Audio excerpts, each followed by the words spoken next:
अस्सलाम वालेकुम dear students. तो finally NUMS MD CAT 2023 conduct हो गया है आज हम आपके साथ शेयर करने वाले हैं उसका आंसर कीज़। बाकी के सब्जेक्ट्स के आंसर कीज़ ऑलरेडी अपलोडेड हैं। इस वीडियो की डिस्क्रिप्शन में जाएं, आपको लिंक मिलेगा।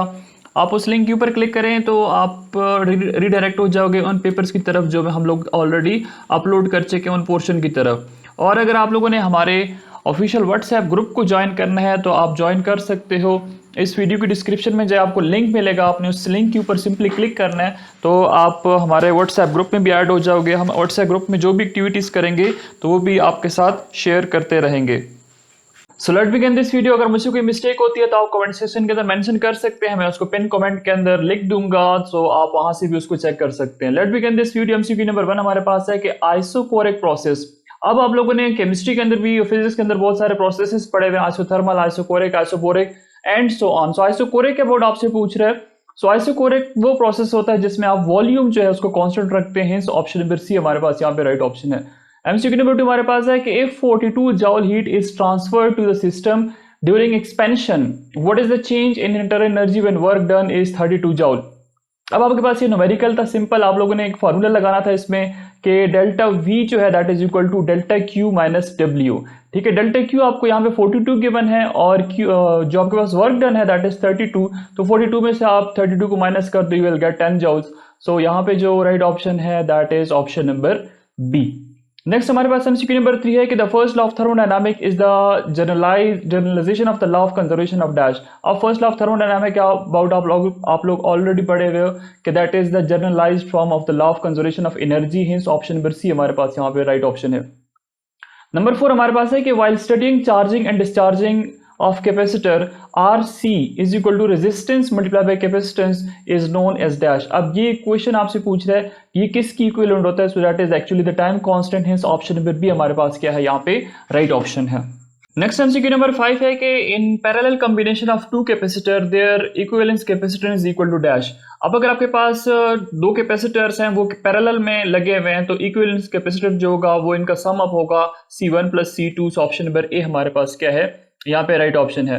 नेक्स्ट हमारे पास एमसीक्यू नंबर 6 है कि the SI unit of capacitance of capacitor is, बहुत सिंपल सी लाइन है, बुक की लाइन है। So that is right option, option number C farad. ठीक है, जो कैपेसिटेंस ऑफ कैपेसिटर है उसकी यूनिट जो होती है SI unit that is farad. Number 7 हमारे पास है कि 1 किलोवाट आवर इज, अब 1 kilowatt hour is equal to 3.6 multiply by 10⁻⁶ joules. Option number C हमारे पास क्या है, यहाँ पे राइट ऑप्शन है। नेक्स्ट हमारे पास एमसीक्यू नंबर 8 है कि volt multiply by ampere is the unit of dash. अब वोल्ट और एम्पेयर को अगर आप एक दूसरे के साथ मल्टीप्लाई करते हो, इनका प्रोडक्ट लेते हो, so that would be equal to power. Hence option number D हमारे पास यहाँ पे क्या है, राइट ऑप्शन है। नेक्स्ट हमारे पास 9 है कि if length of the wire becomes 2 times of its original value and area becomes 1/2 of its original value then resistance of the wire is. अब आप लोगों ने क्या करना है, यहाँ पे सिंपल इसको रेजिस्टेंस जो है वो बतानी है। आपके पास इक्वेशन है कि रो एल डिवाइड बाय ए। ठीक है, आप लोग ये पढ़ चुके हैं रेजिस्टेंस के अबाउट। तो इनके अंदर अगर आप हम वैल्यू पुट करते हैं तो हमारे पास यहाँ पे आंसर जो होगा that is 4 times. Option number B हमारे पास राइट ऑप्शन है। नंबर 10 हमारे पास है when a charge particle enter a magnetic field parallel it will dash. आपके पास कोई चार्ज पार्टिकल है वो मैग्नेटिक फील्ड एंटर होता है, सो इट विल डैश। अब मैग्नेटिक फील्ड में एंटर होगा so it will move straight. Option number C हमारे पास क्या है, राइट ऑप्शन है। नेक्स्ट हमारे पास है कि एमसीक्यू नंबर 11 है कि the dimension of magnetic flux strength is the same is dash. यहाँ पे ई मिसप्लेस है, मिसप्रिंट है, same is dash. Magnetic flux की जो डायमेंशन है that is equivalent to magnetic induction. Option number B हमारे पास क्या है, यहाँ पे राइट ऑप्शन है। नेक्स्ट हमारे पास number 12 the weber is the unit of mayor of dash. Weber जो है इस मैग्नेटिक फ्लक्स को आप कौन सी यूनिट में मेयर करते हो, वेबर में। ऑप्शन नंबर सी हमारे पास यहाँ पे करेक्ट है। The Lenz law is also a statement of law of conservation of energy। so option number B हमारे पास यहाँ पे करेक्ट है। लेंस लॉ आप लोग पढ़ चुके हुए।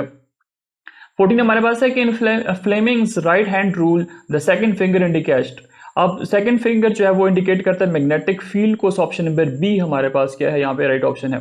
नंबर 15 हमारे पास है कि the current generator is a device that convert dash. अब करंट जनरेटर क्या करता है कि मैकेनिकल एनर्जी को इलेक्ट्रिकल एनर्जी में कन्वर्ट करता है ना। So option number B, option number A हमारे पास यहाँ पे राइट ऑप्शन है।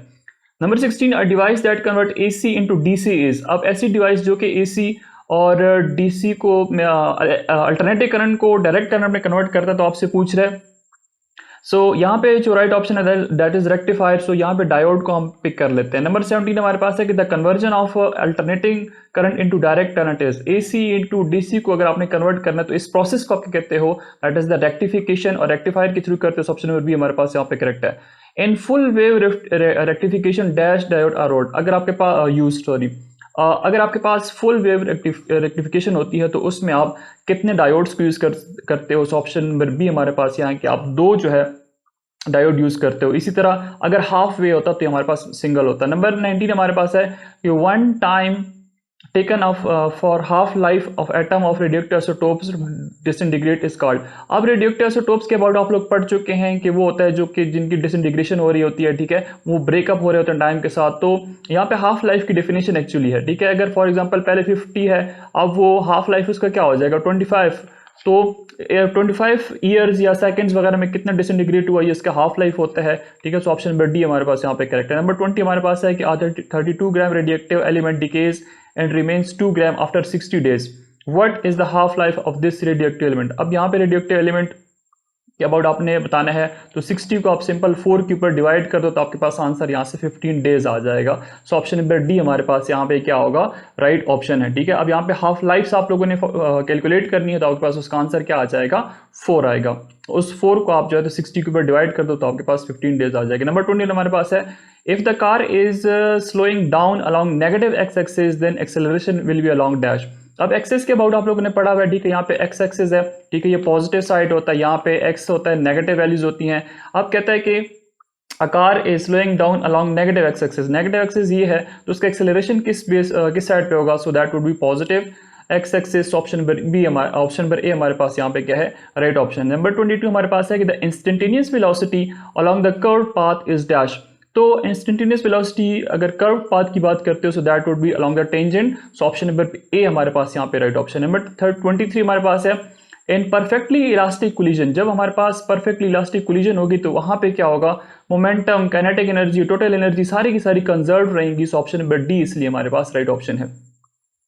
नेक्स्ट हमारे पास नंबर 24 है कि the slope of a displacement time graph is equal to dash. अब डिस्प्लेसमेंट टाइम ग्राफ के अबाउट आप लोगों ने पढ़ा, ठीक है, उसमें आप लोगों ने स्लोप देखा कि that would be equal to the velocity. So option number A हमारे पास यहाँ पे राइट ऑप्शन। नंबर 25 हमारे पास है range of a projectile on a horizontal plane is same for the following pair of dash, जहाँ पे आंसर 90 आता है तो वही आपके पास राइट ऑप्शन है। तो 75 को अगर आप 15 के साथ ऐड कर दे तो आपके पास आंसर 90 आएगा। सो ऑप्शन नंबर सी हमारे पास यहाँ पे राइट ऑप्शन। नंबर 26 हमारे पास है the product of force and time is equal to dash. अब फोर्स और टाइम का जो प्रोडक्ट होगा ये किसकी इक्वल होता है, ये हमसे यहाँ पे पूछ रहे हैं। अच्छा, अब यहाँ पे जो है गलती हुई है, ठीक है, that is not force in velocity. यहाँ पे एक्चुअली जो ऑप्शन आ रहा था option number C, that is change in momentum, ठीक है, ये एक्चुअली हमसे पूछ रहा है। तो यहाँ पे राइट ऑप्शन हमारे पास ऑप्शन नंबर सी आना था। देखिए यहाँ पे ए बी के अंदर बी के बाद दोबारा भी आया हुआ है तो ये यहाँ पे मिस प्रिंटिंग हुई, sorry about that. That is change in momentum, ठीक है, the product of force and time is equal to change in momentum. Hence option number C हम यहाँ पे कहेंगे कि that is the right option. आपको पता है ना कि फोर्स किसकी इक्वल होता है, force is equal to change in momentum. Momentum को आप पी से रिप्रेजेंट करते हो और उसके बाद चेंज इन टाइम। अगर आप इनको क्रॉस मल्टीप्लाई कर देते हो, ठीक है, इनको क्रॉस मल्टीप्लाई कर देते हो तो force multiply by change in time is equal to change in momentum. ये एक्चुअली आपसे पूछ रहा है। सो ऑप्शन नंबर क्या है यहाँ पे, option number C right option होगा। नंबर 27 हमारे पास है कि at what point during a motion of projectile its vertical component of velocity is zero. Vertical component उसका तब होगा जब हमारे पास वो हाईएस्ट पॉइंट पे होगा। सो यहाँ पे ऑप्शन नंबर सी होगा, दैट इज हाईएस्ट पॉइंट, ठीक है। ये भी यहाँ पे हम लोगों ने लिखा, सॉरी अबाउट दैट, जल्दी में था क्योंकि आज ही टेस्ट हुआ तो हम लोगों ने इसकी जब टाइपिंग की तो हमसे रह गया। एनीवेज, सो नेक्स्ट हमारे पास एमसीक्यू नंबर 28 है कि an object has 1 joule of potential energy, ठीक है, एक ऑब्जेक्ट है उसकी पोटेंशियल एनर्जी आपको गिवन है कि 1 जूल है। What is the work done in terms of height. अब हाइट के इन टर्म्स आप लोगों ने उसकी वर्क डन बतानी है, सो भी हमारे पास क्या होगा, that would also be 1 joule. So 29 हमारे पास है कि power is the dot product of dash. अब पावर के अबाउट बताएंगे, पावर डॉट प्रोडक्ट किसका है, तो फोर्स को अगर आप वेलोसिटी से मल्टीप्लाई कर देते हो so you will get power. Number 30 हमारे पास है area under force displacement graph gives, अगर आपके पास एरिया है, ठीक है, वो आप लोगों ने फोर्स और डिस्प्लेसमेंट के ग्राफ बनाया हुआ है, तो वो क्या बताएगा? So it will give you an idea about the work done. So option number C हमारे पास यहाँ पे करेक्ट है। 31 हमारे पास है कि body of mass m is moving with velocity v, after a short interval of time its velocity becomes double, how much times it's kinetic energy will be increases और डिक्रीजेज। कहते हैं एक बॉडी है जिसका मास m है, वो move कर रही है विद वेलोसिटी v, कुछ टाइम के बाद उसकी जो वेलोसिटी डबल हो जाती है, तो उसकी वजह से काइनेटिक एनर्जी के ऊपर क्या फर्क आएगा? सो आपको पता है ना, kinetic energy is equal to V square. तो आप जो वेलोसिटी आपको गिवन है उसका आप स्क्वायर ले लो, ठीक है, मतलब 2 है, 2 का आप स्क्वायर ले लो तो 4 टाइम हो जाएगा। सो ऑप्शन नंबर सी हमारे पास यहाँ पे करेक्ट है कि 4 times it will be increase. Number 32 हमारे पास है कि the relation between radian and degree is, आपको पता है कि one radian is equal to 57.3 degree. Option number A हमारे पास यहाँ पे करेक्ट है। 33 हमारे पास है कि in case of centripetal force the values of instantaneous acceleration is given by, तो इंस्टेंटेनियस एक्सेलरेशन आप लोग फाइंड आउट करते हो कि A C is equal to V square divide by R, hence option number B हमारे पास यहाँ पे राइट ऑप्शन है। 34 हमारे पास है कि इन इलेक्ट्रिक मोटर टर्न्स 400 रेवोल्यूशंस पर minute, it's angular velocity in radiance पर सेकंड विल बी। एक इलेक्ट्रिक मोटर है, ठीक है, उसकी जो टर्न्स है पर 400 रेवोल्यूशन पर मिनट उसकी जो टर्न्स होती हैं वो कितनी करता है? 400। सो उसकी एंगुलर वेलोसिटी जो है आपने बतानी है रेडियंस पर सेकंड में। सो यहाँ पे राइट ऑप्शन जो है that is option number C 40 divide by 3, 40 pi divide by 3। So option number C हमारे पास क्या होगा यहाँ पे राइट ऑप्शन है। नंबर 35 हमारे पास क्या है? 35 हमारे पास ये है कि अ disc, a hoop and a sphere are rolling down from inclined plane simultaneously। एक inclined plane है, वहाँ पे 3 चीज़ें, एक डिस्क भी है, होप भी है और स्फीयर भी है। तो उसमें पूछ रहे हैं कि which object will reach at the bottom first. So आप बताएं कि बॉटम पे कौन सा सबसे पहले पहुंचेगा। अब यहाँ पे अगेन मिस प्रिंटिंग है, so that would B sphere. हमारे पास क्या है? ऑप्शन नंबर सी हमारे पास क्या लिखा होगा? स्फीयर है। अब हम लोगों ने बताना है कि इसका राइट ऑप्शन क्या होना चाहिए। सो that would be a sphere, ठीक है, जिसका इनर्शिया जो है वो कम होगा। नंबर 36 हमारे पास है कि the expression for centripetal force की एक्सप्रेशन हमसे पूछी गई तो C F is equal to M R omega square. Option number C हमारे पास इसलिए यहाँ पे राइट ऑप्शन है। नेक्स्ट एमसीक्यू की तरफ बढ़ते हैं कि in the following figure wavelength is. अब आप लोगों ने वेव लेंथ बतानी है, तो वेव लेंथ क्या होती है? इस पॉइंट से लेकर इस पॉइंट तक ये जो डिस्टेंस है इसको आप लैम्डा से रिप्रेजेंट करते हो, जो कि वेव लेंथ है।